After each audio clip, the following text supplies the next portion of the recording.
Jesus era mesmo capaz de fazer milagres. Esta é a tumba onde Jesus foi sepultado, onde ele ressuscitou. 2000 anos depois, é possível explicar feitos sobrenaturais? Foram pães, exatamente como este, que Jesus multiplicou milagrosamente.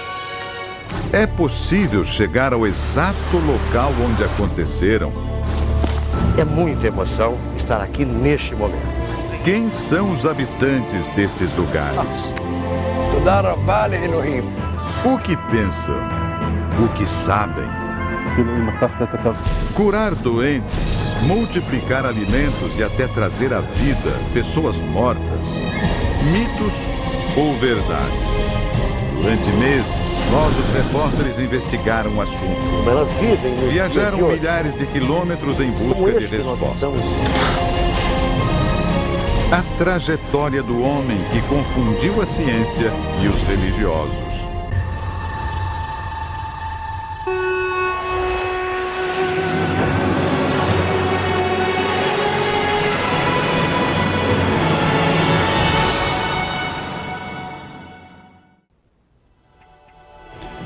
Boa noite.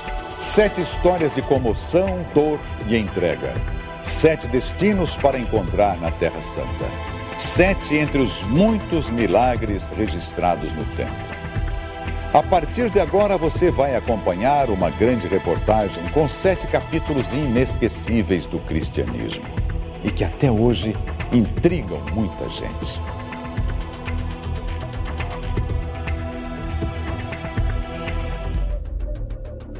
Do alto da colina, vemos Caná.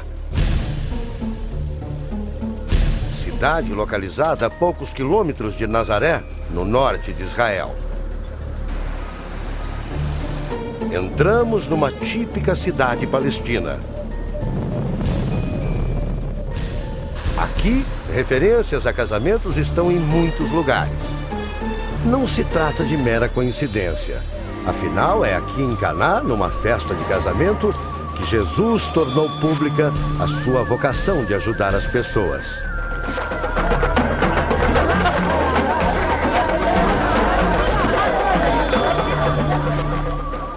Nós estamos caminhando pelas ruas de Caná da Galileia, passando agora em frente ao local onde era a casa do discípulo Natanael, e vamos ao exato local onde Jesus fez o primeiro milagre.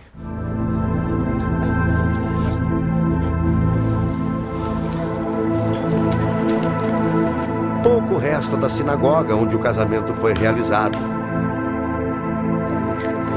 Em 2004, arqueólogos confirmaram cientificamente a existência do local. Surgem vestígios da antiga vila de Caná, próximos à atual cidade. 2000 anos depois, vamos conhecer o que restou da antiga sinagoga. Estes escritos em aramaico, em um mosaico, são provas arqueológicas de que o local em que Jesus fez o milagre é realmente aqui. As paredes, o chão da sinagoga, onde aconteceu o casamento. E nós podemos observar que existem várias notas aqui, tem dinheiro de vários locais do mundo, tem dólar, tem shekels, que as pessoas jogam o dinheiro aqui na esperança de que também sejam beneficiadas com algum milagre.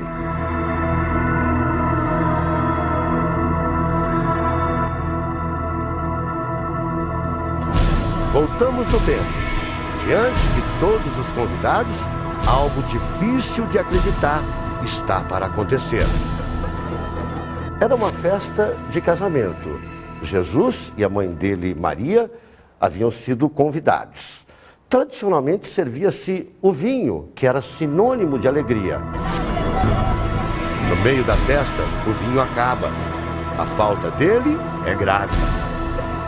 Para entender por que a bebida é tão valiosa, é preciso mergulhar nas tradições judaicas. Um achado recente nos leva para a estrada. Estamos a caminho de Nazaré, a cidade onde Jesus passou a maior parte de sua vida. Logo na chegada, a imagem surpreende. Essas pessoas fazem questão de se vestir e trabalhar como há 2000 anos.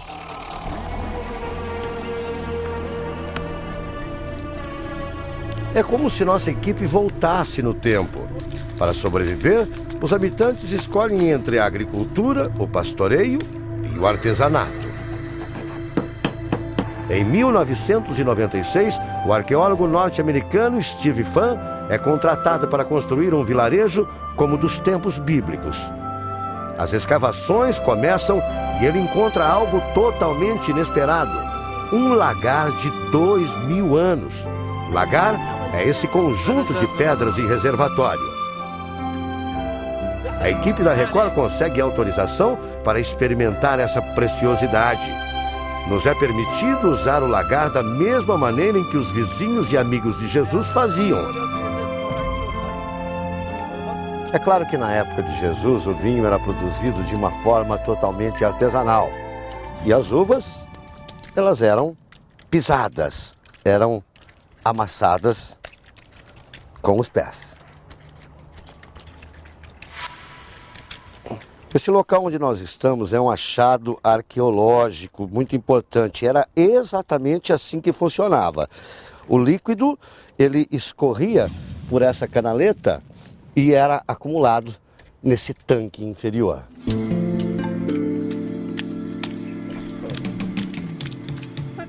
A boa colheita, a produção e a degustação do vinho sempre são motivos de alegria.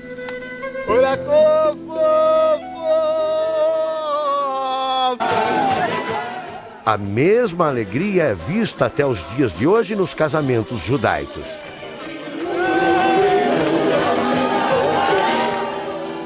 Neste momento, o vinho, sempre presente, sela a união.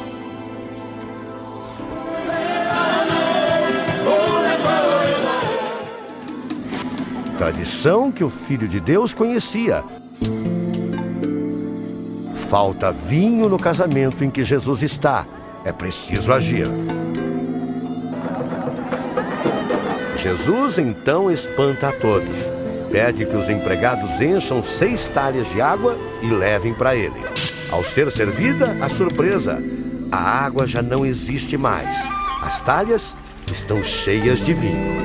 O feito de Jesus espalha a felicidade. Mas o que de fato aconteceu naquele dia? Existe explicação científica para o milagre? O que dizem os especialistas? O historiador Gershon Nerel vive numa espécie de museu particular. No seu jardim, várias peças antigas, resultado de uma vida dedicada aos estudos dos tempos de Jesus. Uma história pode explicar os milagres de Cristo. Para ele, em Israel, história e arqueologia se misturam.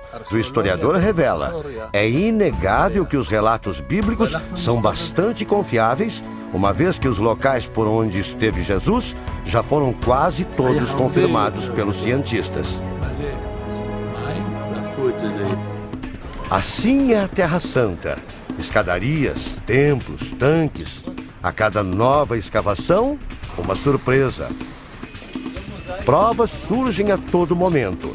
Acreditar nos milagres de Jesus é apenas uma questão de fé. Mar da Galileia. É de lá que muitos moradores da Terra Santa tiram seu sustento há milhares de anos. Mas nos tempos bíblicos, uma grande seca roubou a esperança dos pescadores. Cenário propício para mais uma ação surpreendente de um homem fora do comum.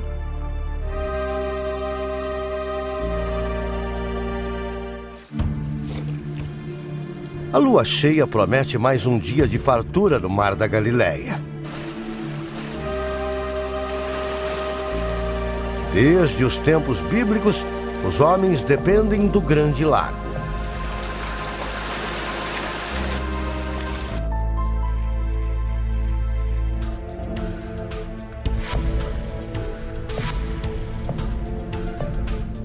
Os tempos mudaram, mas a luta dos pescadores continua a mesma. Então nós vamos acompanhar o Aminon num dia de trabalho dele. Vamos lá, Aminon?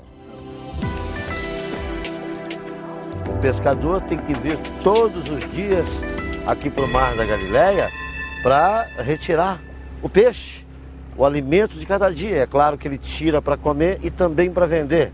É o meio de vida do Aminon, como os pescadores da época de Jesus.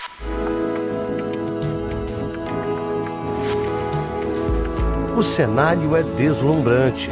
Por essas águas, Jesus esteve diversas vezes. Aqui, Jesus andou sobre as águas.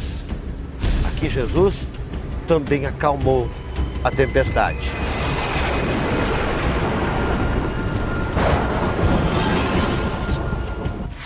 Pilotar este barco típico da Galileia é tarefa difícil. Aminon precisa de força e equilíbrio. Controla esses remos grandes e pesados em pé.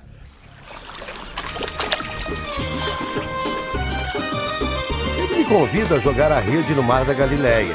Eu aceito o desafio. Vou repetir o que faziam Pedro e Tiago, pescadores e discípulos de Jesus. Aminon bate na água para atrair os peixes.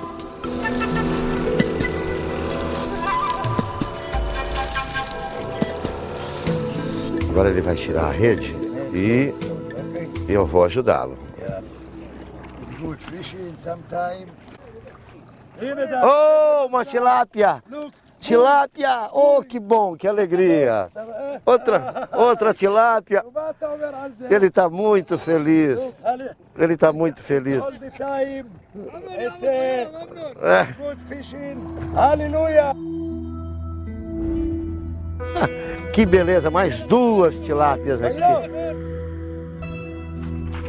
O peixe da mesma espécie da tilápia brasileira, aqui em Israel ganhou um nome especial: São Peter, uma homenagem a Pedro, o pescador de homens.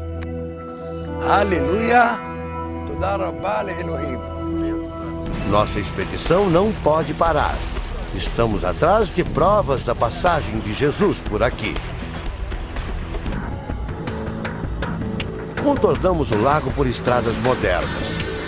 Há 2 milênios, a água era muitas vezes a única via de acesso entre as cidades da região. No caminho, a prova arqueológica que procurávamos. Estas imagens são raras. Elas mostram o momento exato em que o objeto foi encontrado em 1986. Hoje o volume do mar está normal, mas há 23 anos, uma grande seca castigou a região. Foi quando 2 pescadores fizeram uma descoberta muito importante. Eles encontraram no meio do lodo um barco igualzinho aos barcos da época de Jesus. Foram 2 irmãos que encontraram. Aqui estão eles, o Moshe e Yuvi. Moshe quer dizer que veio das águas. Moisés veio das águas, Moshe, Moisés. E, coincidentemente, ele e o irmão que tiraram esse barco das águas.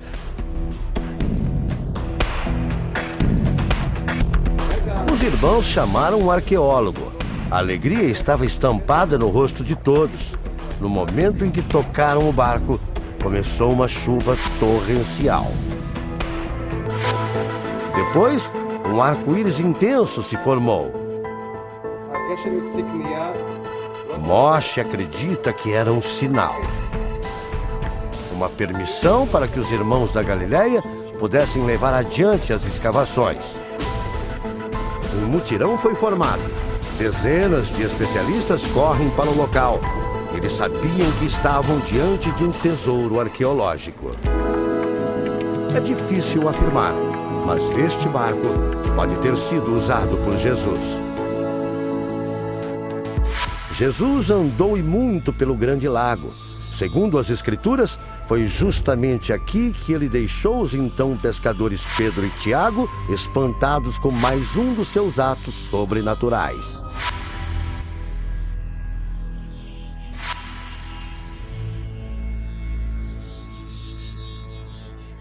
Jesus estava neste local pregando para uma grande multidão.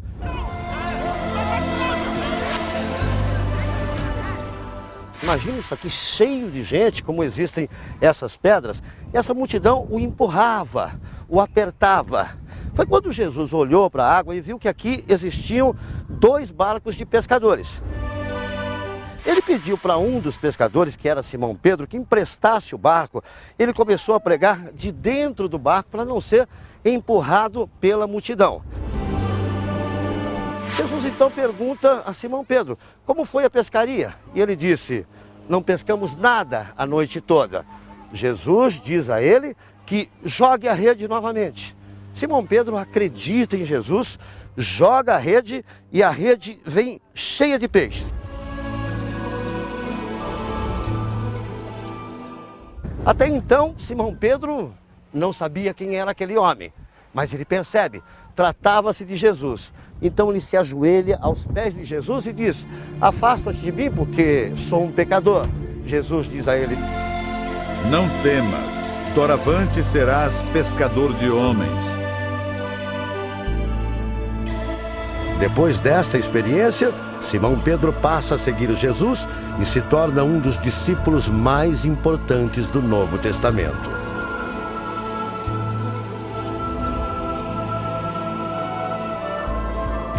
Você vai conhecer agora um homem simples que vive num casebre, mas que não vende seu quintal milionário por nada deste mundo. O motivo? Ismael é dono de um achado arqueológico recente, palco de mais uma passagem de Jesus.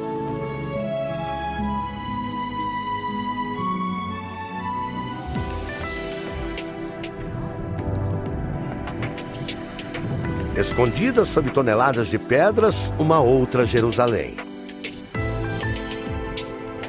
Nos subterrâneos da cidade, o tanque que hoje chama a atenção pela alegria das crianças, marcou a história de uma outra forma.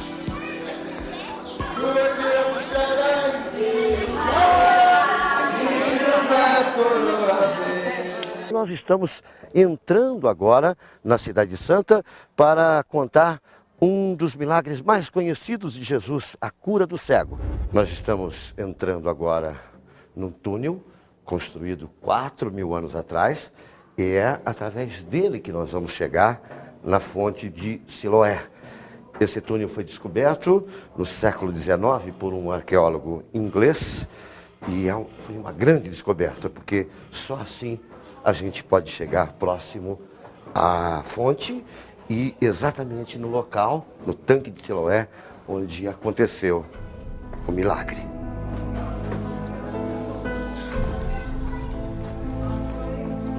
Não estamos sozinhos. As passagens subterrâneas e milenares atraem milhares de fiéis. Este local é visitado por religiosos do mundo todo. Neste momento tem um grupo de judeus aqui. E o curioso é que os grupos de judeus andam com seguranças armados. Vejam só. A travessia fica mais difícil. O túnel tem mais de 500 metros de comprimento e a água pode chegar até a cintura. Em alguns locais, em alguns pontos do túnel, a gente tem que ir agachado. Eu tenho 1,76 m de altura, não consigo ficar em pé. Nós vamos agora apagar a luz da câmera para vocês terem uma ideia de como é que apaga. Ó, eu só estou com a minha lanterninha, com a pequena lanterninha. Agora eu vou apagar a lanterninha também. Breu total. Após a dura e escura caminhada, começamos a ver a luz natural. Vamos conhecer agora o tanque de Siloé, o local do milagre. Antes de chegarmos ao tanque, presenciamos uma cena diferente. Uma pequena piscina com água que vem pelo túnel faz a alegria da criançada.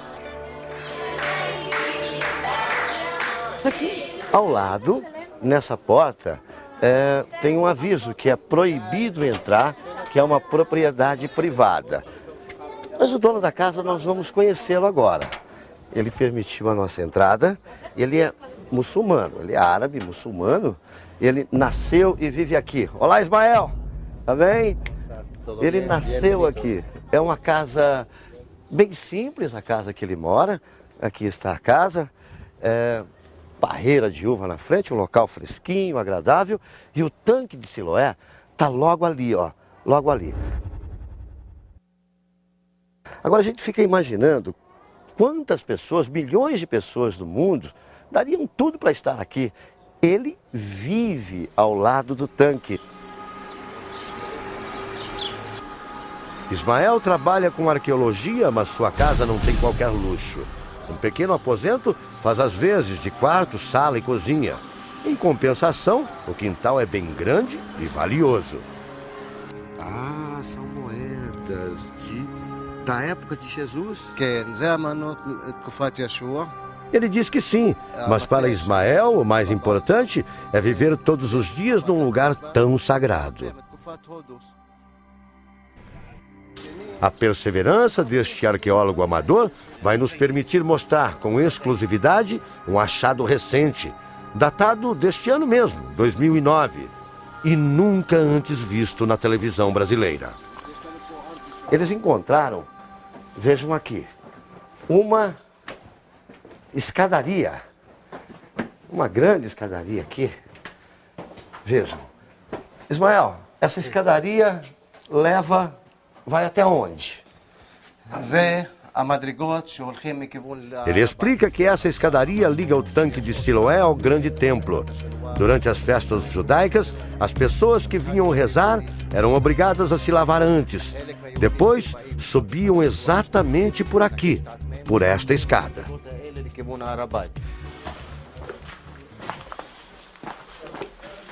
Vocês podem ter certeza, por esses degraus, caminhando, como nós estamos caminhando agora, com certeza passou Jesus. Ele também pisou nessas mesmas pedras onde nós estamos pisando agora. É chegada a hora. Vamos ao encontro do tanque de Siloé. O tanque de Siloé foi descoberto pelos arqueólogos em 2004. Essa parte, esse cantinho do tanque já foi escavado. E é esse pedacinho original que nós vamos ver agora. Nestas pedras, Jesus deixou todos novamente assombrados pela realização de mais um ato sobrenatural. Jesus caminhava pelas ruas de Jerusalém e por onde Jesus passava, muitas pessoas o seguiam.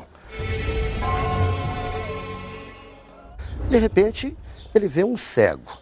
Os discípulos perguntam a Jesus se aquele homem havia pecado ou se os pais do cego haviam pecado. Jesus responde que não.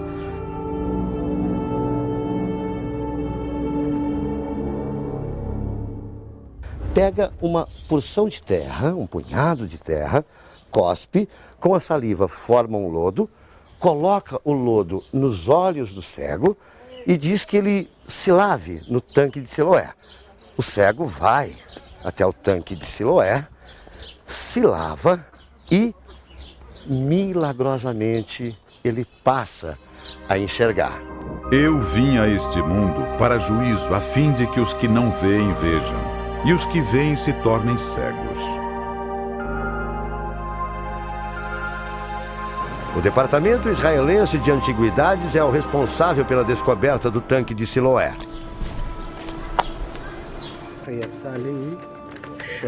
Eli Shukurum é um dos mais renomados arqueólogos do país. Estava lá. Ele conta que em 2004, durante a construção de uma tubulação de água, a escavadeira começou a retirar terra e encontrou um piso de pedras. A escavação mudou de objetivo. Estudos e testes comprovariam: os trabalhadores estavam diante de um dos mais importantes achados dos últimos tempos. O tanque onde o cego voltou a enxergar. Enquanto os historiadores trabalham, as crianças cantam.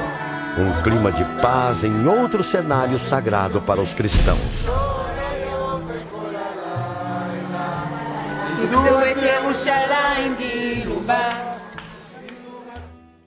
Um momento tenso em nossa jornada pela Terra Santa.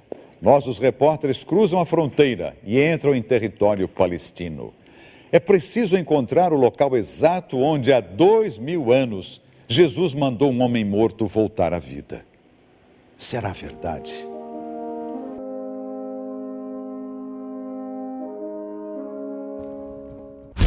É hora de deixar Jerusalém e conhecer o deserto da Judéia. Nas proximidades da cidade sagrada, esta imensidão árida é um dos caminhos que Jesus percorreu durante suas peregrinações. São 50 quilômetros de extensão, com paisagens que mudam muito pouco. Hora de sentir um pouco do que Jesus sentiu, experimentar as dificuldades que ele passou. Decidimos percorrer a pé o deserto. Alguns minutos e o simples caminhar pela areia se torna penoso. O calor castiga e o cansaço fala mais alto. Está provado, Jesus não levava uma vida fácil. Seguimos os passos do Filho de Deus, agora em direção à cidade de Betânia. Ao lado da estrada, uma surpresa. Uma cena perdida no tempo.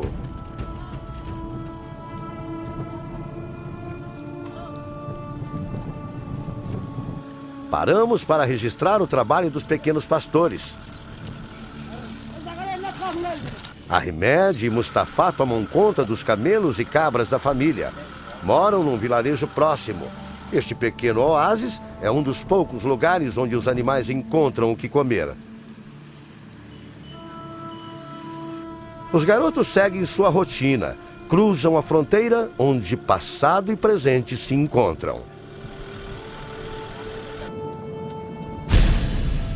Nossa missão é encontrar a tumba de Lázaro e voltamos para a estrada.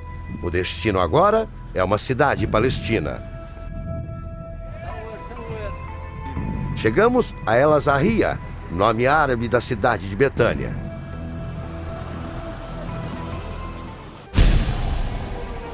Na época de Jesus não havia essa divisão. Hoje um muro separa muçulmanos e judeus numa guerra sangrenta que dura décadas.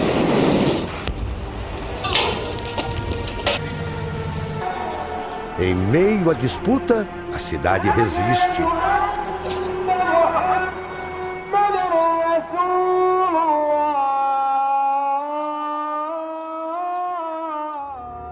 De volta aos tempos bíblicos. O vilarejo é habitado por gente simples, agricultores como a família de Lázaro. Segundo as Escrituras, um grande amigo de Jesus. No solo árido, a plantação de oliveiras é o cultivo mais comum. As azeitonas são colocadas nesta prensa de pedra movida a tração animal.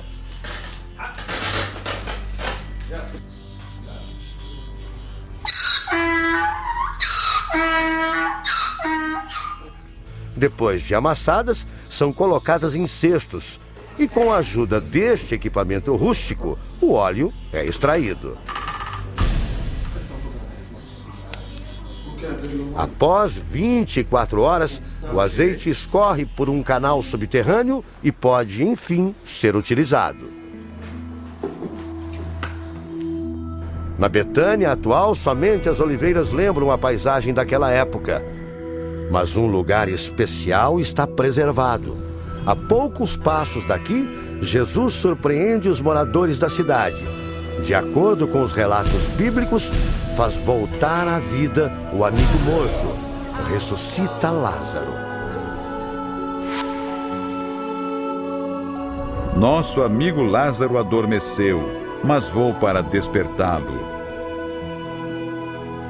Jesus chega aqui em Betânia e é informado que Lázaro morreu há 4 dias. A irmã de Lázaro, Marta, diz para Jesus que se ele estivesse aqui, certamente Lázaro não teria morrido. E na porta da tumba, Jesus ordena: Lázaro, saia. Ele ressuscita e sai por esta porta, a porta da tumba. E nós vamos entrar na tumba agora, conhecer a tumba de Lázaro e saber como eram sepultadas as pessoas naquela época.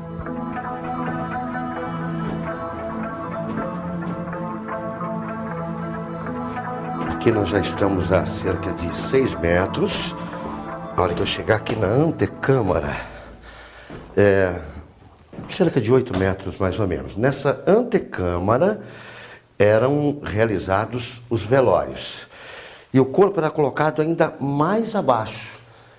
E aqui tem um buraco, o local onde as pessoas vinham observar os corpos que eram colocados na tumba. Lá, de fato, é a tumba, onde nós vamos entrar agora. É um espaço bem apertado, apenas o suficiente para passar um corpo. E aqui é onde o corpo de Lázaro foi colocado. Para a gente ter uma ideia do espaço, estou de braços abertos, essa largura, a altura. Naquela época, os judeus, eles colocavam aromas no corpo para evitar o mau cheiro, e os corpos eram enfaixados. Então, quando Jesus dá a ordem, saia Lázaro, ele sai da tumba e aquele pano, aquelas faixas que enrolavam, vão se soltando e ele volta à vida.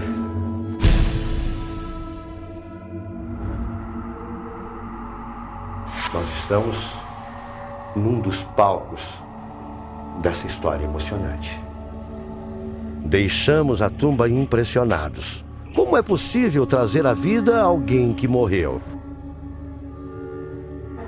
É hora de partir em busca de outros milagres de Jesus.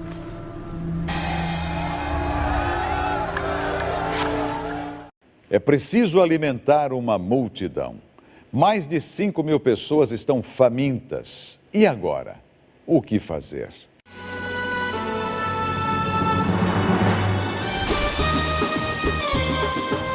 Em época de chuva, as águas caudalosas do Rio Jordão alimentam o maior lago de água doce de Israel. Por aqui, em que o deserto quase domina a paisagem, a água sempre foi uma preciosidade. Desde os tempos bíblicos, homens e animais dependem destes rios e lagos. Cenas como essa podem ser vistas todos os anos. Na conta dos biólogos, 1 bilhão de pássaros chegam a Israel à procura de alimento.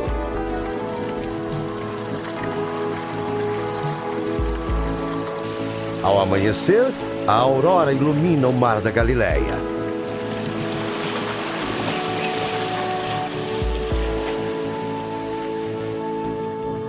Seguimos viagem margeando o lago. Nosso destino é Tábiga, local sagrado onde milhares de seguidores puderam testemunhar um dos maiores milagres de Jesus. Esta região acontece o inimaginável, o impensado. Era o começo da vida pública de Jesus, ele já arrastava multidões. E essas pessoas não se importavam com o calor intenso que faz aqui, com a dificuldade do terreno, com os espinhos no caminho. Uma multidão sempre o acompanhava para ouvir as suas pregações. Um dos locais é esse onde nós estamos, no sopé do Morro das Bem-aventuranças e às margens do Mar da Galileia.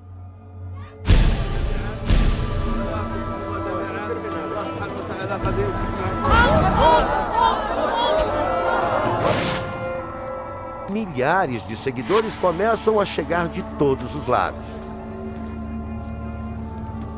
A longa caminhada e o cansaço não são obstáculos para esses homens, mulheres e crianças. Nada os detém.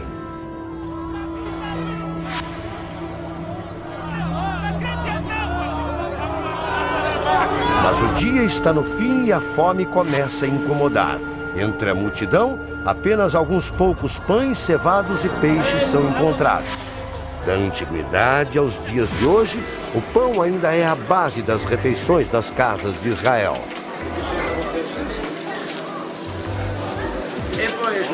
A simplicidade dos ingredientes guarda a receita que atravessou milênios. Cevada, água, azeite de oliva.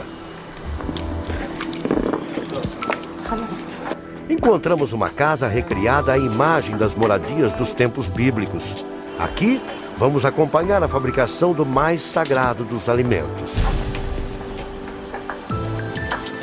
A estudante Marra se veste como as mulheres daqueles tempos. Escavações arqueológicas encontraram restos de utensílios que confirmam o modo como se cozia o pão há mais de 2000 anos. A gente aperta a massa, transforma assim como se fosse uma pequena panqueca. Aí como se manipula, aí eu vou apertar um pouquinho aqui. Me mostra como é que faz. Ok. Nas bordinhas, vai esticando as bordas para que a massa fique maior. Esse é o pão da época de Jesus e foram pães exatamente como este que Jesus multiplicou milagrosamente.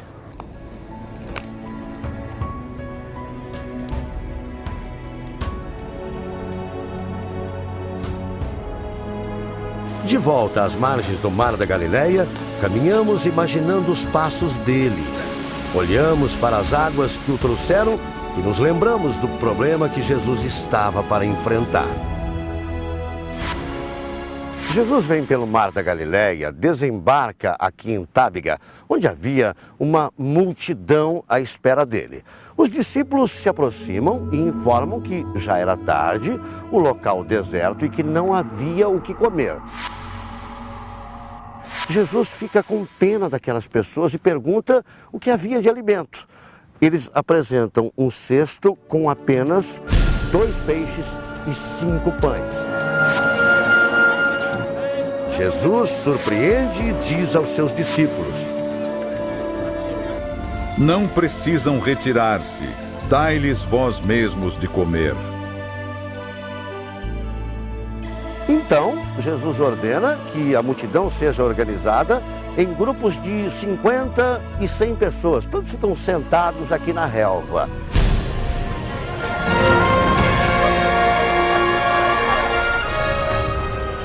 Ele abençoa o alimento, todo mundo come, não falta comida para ninguém.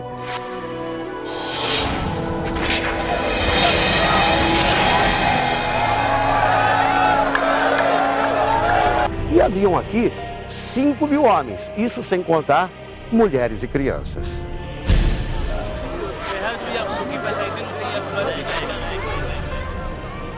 Caminhamos alguns metros em direção a um objeto sagrado para milhões de fiéis. A pedra onde Jesus estava quando alimentou a multidão foi abrigada neste edifício.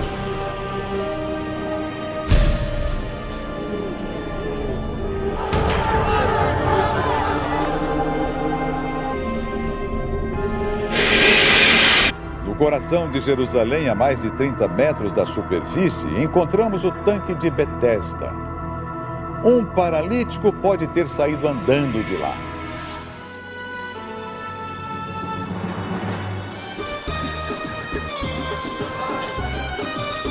O vai e vem constante na antiga Jerusalém é história viva, pulsando há milênios por estas ruas e vielas.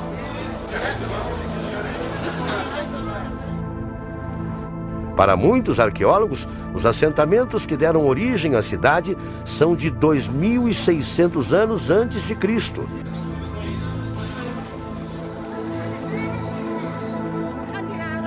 Heranças culturais traduzidas em uma verdadeira Babel de costumes, crenças e idiomas. Apesar do conflito constante entre árabes e judeus, aqui na cidade velha de Jerusalém, eles dividem o mesmo espaço. Deste lado é o bairro judeu e as lojas estão fechadas hoje, o movimento é pequeno porque é o sabá, o dia do descanso. Deste outro lado, o bairro árabe. As lojas abertas e tudo funcionando normalmente. Esse árabe, por exemplo, ele acaba de chegar para trabalhar, está abrindo a loja dele e não vai perder a oportunidade de vender, de fazer os seus negócios.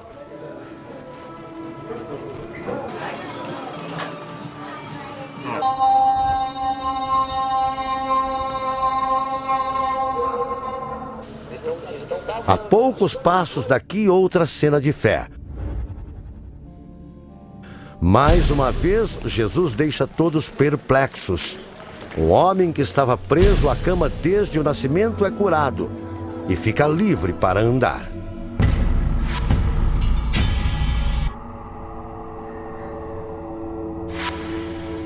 O paralítico era muito conhecido em Jerusalém. E quando as pessoas o viram caminhando pelas ruas, ficaram impressionadas. Afinal, elas eram testemunhas de um grande milagre.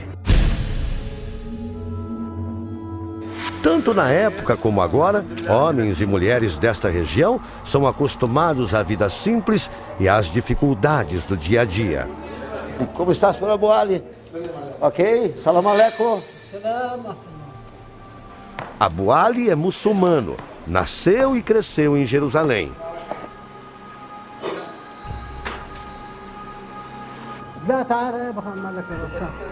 Ele conta que esse forno tem mais de 100 anos, é anterior à Primeira Guerra Mundial. Seu avô, seu pai e agora ele sempre viveram neste lugar. Pergunto ao senhor Abu como ele se sente vivendo na Terra Santa, ao lado de ruínas sagradas para milhões de fiéis. عرب ويهود وأجانب والحمد لله رب العالمين 38 في القدس في البلد القديمة.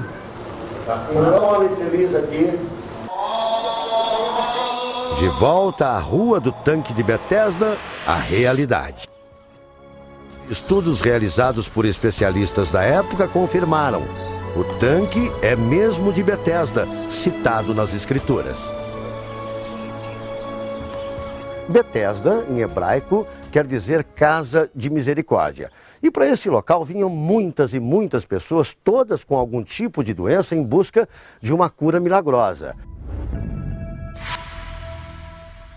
Era um sábado. Jesus estava em Jerusalém e veio ao tanque de Betesda.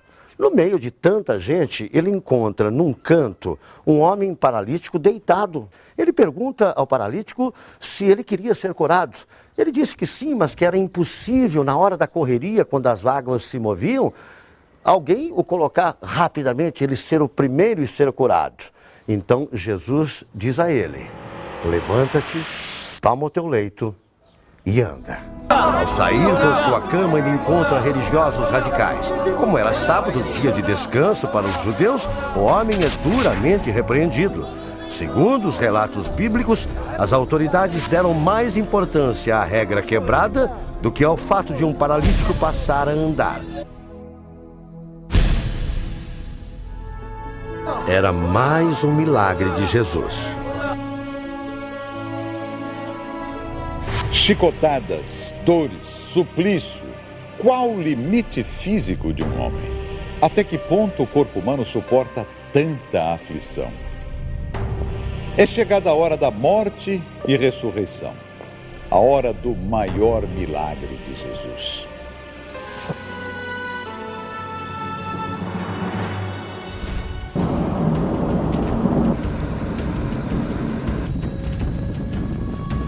Vamos conhecer a cidade que acolheu Jesus antes da dura jornada rumo ao sacrifício.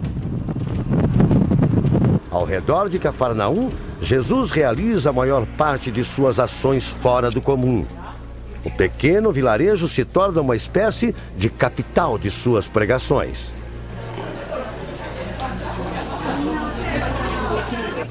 Pisamos agora onde Jesus também pisou. É exatamente aqui que ele, por várias vezes, faz orações e ensina o povo da cidade. Aos 33 anos de idade, Jesus parte de Cafarnaum em direção a Jerusalém. Ao longo do caminho, ele vai realizar outros milagres, mas esta será a última viagem de Jesus na terra. Jesus e os fiéis discípulos atravessam uma Israel de paisagens diversas, de vales férteis a desertos, uma nação dominada pelos romanos. Da riqueza dos palácios romanos aos desertos.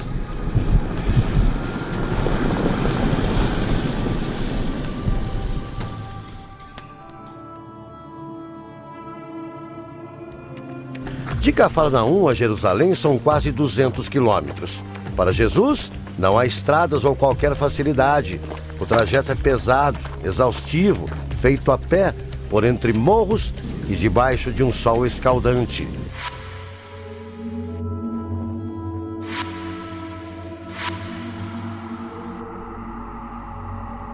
Descansar só mesmo nos oásis, por vezes difíceis de encontrar. Nós estamos nos aproximando agora de Jericó, território palestino. Nós vamos entrar na cidade e não podemos utilizar esse carro, porque ele tem placa israelense. Então nós vamos com o amigo Walid, que é palestino, no carro dele, placa da Palestina. Aquela placa vermelha ali, dali para frente, o nosso carro não pode passar. Então vamos embarcar nesse aqui. Vamos lá. O local é carregado de tensão. Há décadas, judeus e palestinos vivem em guerra. Logo somos abordados por um militar. Apesar do risco, mantemos a câmera ligada. Pouco depois, o soldado dá a ordem e precisamos desligar o equipamento.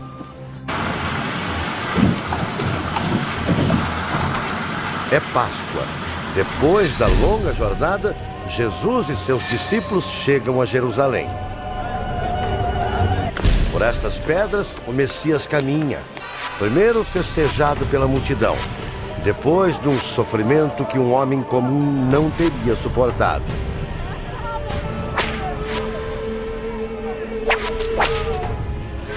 Em Jerusalém, ele expulsa mercadores do templo e desafia as autoridades religiosas da época.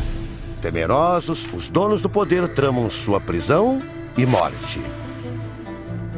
Depois da Santa Ceia, ele veio com os discípulos aqui para o Getsemane, onde sofreu uma grande angústia e chegou a transpirar sangue. Ele já sabia qual era o seu destino. Então pede aos discípulos para que fiquem em vigília, para que não durmam, mas eles dormem. É quando chegam os soldados romanos, Jesus é capturado. Hoje, nestes jardins, um encontro com a emoção. Na expressão dos fiéis, de rostos e sotaques diferentes, um sentimento de reverência.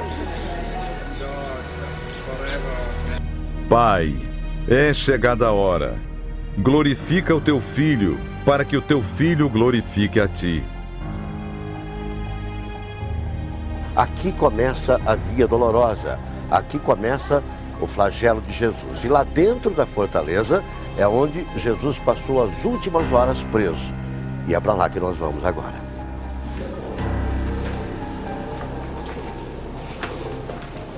Aqui são os porões da fortaleza de Antônia. E foi esse o local da prisão de Jesus. Um local escuro, frio, onde, com certeza, ele passou momentos de sofrimento, cercado pelos soldados romanos.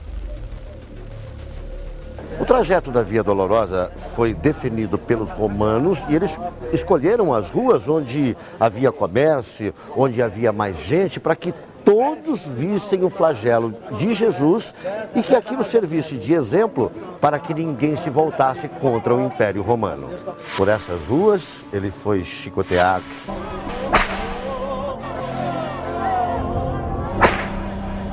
Ele foi humilhado, sangrou. Por aqui foram os últimos passos de Jesus em direção ao Calvário. O movimento é constante aqui. São judeus, são muçulmanos, são cristãos que passam por aqui e pisam nessas pedras que são originais da época de Jesus. Independentemente da religião, da fé de cada um, todos sabem, Jesus pisou exatamente onde nós estamos pisando agora.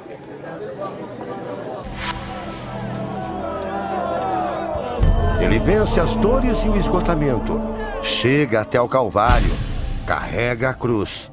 A cada chicotada parece redobrar as forças, sofre muito, mas não desiste. Neste monte é crucificado junto a 2 ladrões. Pai, nas tuas mãos entrego o meu espírito. Esta é a tumba onde Jesus foi sepultado, onde ele ressuscitou. Ele havia sido crucificado numa sexta-feira. Dia seguinte, sábado, sabá, dia de descanso para os judeus, ninguém esteve aqui. Somente no domingo, Maria Madalena e outras 2 mulheres vêm até a tumba para terminar a limpeza do corpo, o que eles chamavam de preparação. Elas não encontram Jesus.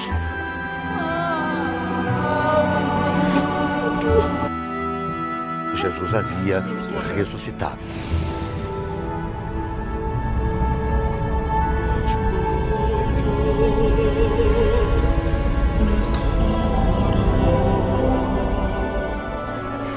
Estava consumado o maior de todos os milagres de Jesus.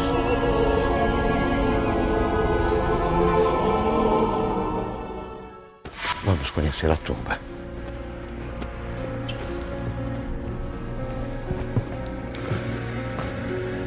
Hoje existem algumas grades para proteger o local, porque é um local muito visitado, mas foi naquele lugar que nós estamos vendo agora que o corpo de Jesus foi colocado. E depois que Maria, a mãe dele, e Maria Madalena estiveram aqui, não encontraram nada, apenas o anjo informando a ressurreição.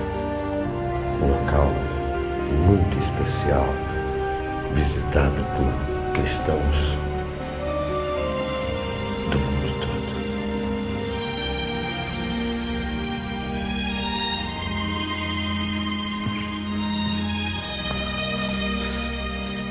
Aconteceu uma coisa que não é comum quando a gente está trabalhando, quando está gravando. A gente reúne as informações, procura entender cada assunto e narrar de uma forma bem coloquial para que todo mundo entenda.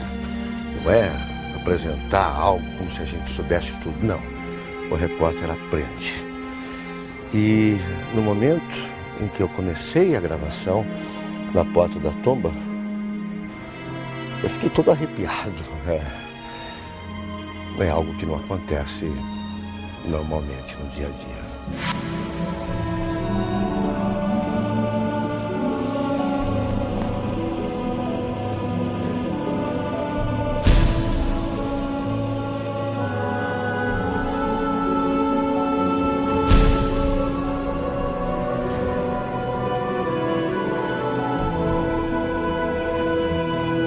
Em 6 meses de reportagem, nossa equipe conheceu de perto os vestígios de Sete, entre muitos milagres que Jesus realizou em Israel. Em todas as histórias, uma só mensagem: o desejo de sempre socorrer quem precisa de ajuda.